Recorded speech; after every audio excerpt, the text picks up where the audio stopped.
Welcome back to my channel everyone. তো অনেক দিন পর আবার ভিডিও বানাচ্ছি, যেহেতু ভিডিওটা অনেক দিনের। এটা হচ্ছে আমার ফার্স্ট টাইম আমার বেবিকে নিয়ে ফ্লাইট জার্নি। তো কীভাবে কী করছি সেটা তোমাদের সঙ্গে শেয়ার করবো। আর এই হচ্ছে সব সরঞ্জাম, মানে গোছাতে গোছাতে আমি পাগল হয়ে গেছি। সকালবেলা অ্যাকচুয়ালি আমরা বেরিয়ে পড়েছি আমাদের ইনলসের বাড়ি থেকে কলকাতায় যাব, তারপরে সেখান থেকে ফ্লাইট। আমরা অ্যাকচুয়ালি দুদিন থেকে তারপরে যাবো, কজ একটা না এতটা জার্নি করা ফার্স্ট টাইম বেবিকে নিয়ে আমার মনে হয়েছে একটু ডিফিকাল্ট হবে। তাই আমরা আগে কলকাতায় গিয়ে স্টে করবো, সেখানে ডাক্তার দেখানো হচ্ছে, তারপরে ওখান থেকে দুদিন পরে হচ্ছে ফ্লাইট। তো চলো আপাতত যাওয়া যাক।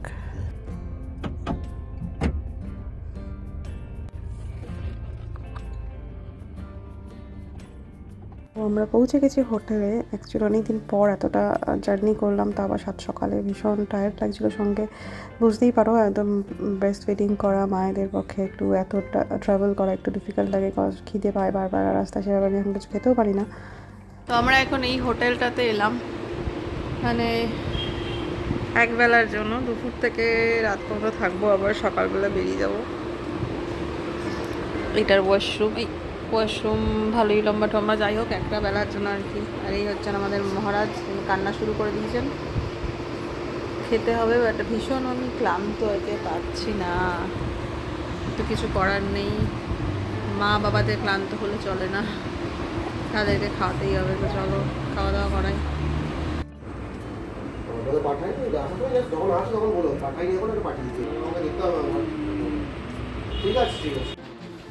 আলু পটলটা কেন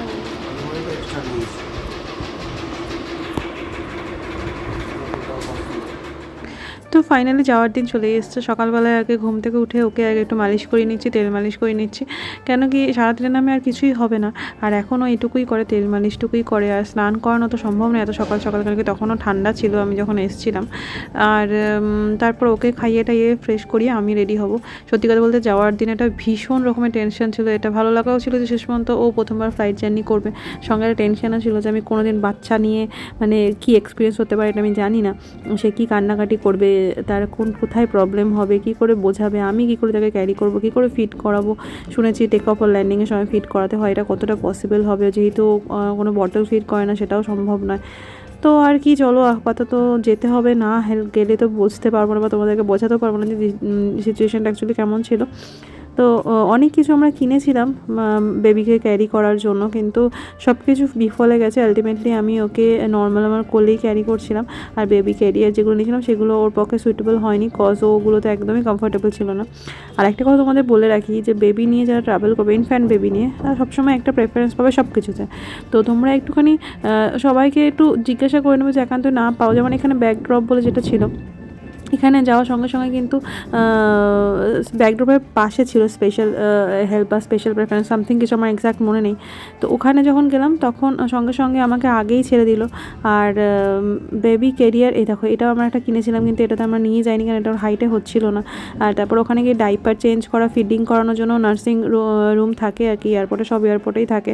তো তোমরা যারা যারা খাওয়াবে বা ডাইপার চেঞ্জ করে মনে করবে, তারা সবাই একটু খোঁজ করে নিতে হবে জিনিসগুলোকে, যারা ফার্স্ট টাইম ট্রাভেল করবে।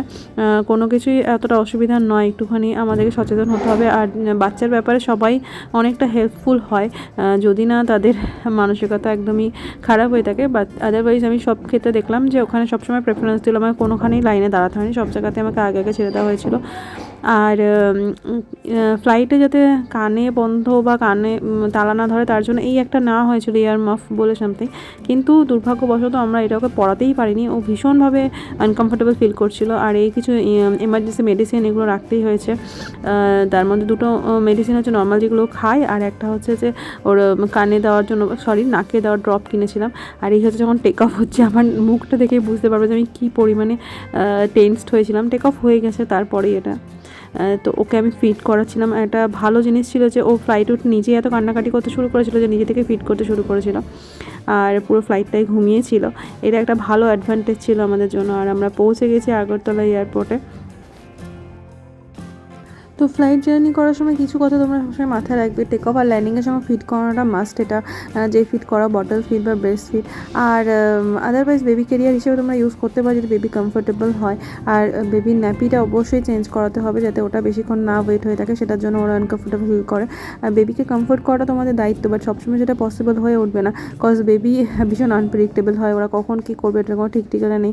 তাই কান্না করবে, কান্না করলে তোমাদেরকে একটু ঠিক থাকতে হবে। যদিও আমি নিজেই ঠিক থাকতে পারি না, ও যখন কান্না করতে শুরু করে দেয় আমি নিজেই বুঝতে পারি না যে ওকে আমি কী করে মানে কন্ট্রোল করবো, কী করে ঠান্ডা করাবো। তো যাই হোক, চলো এই ছিল আমার ফার্স্ট ফ্লাইট জার্নি। কেমন লাগলো জানিও, দেখা হচ্ছে নেক্সট ব্লগে।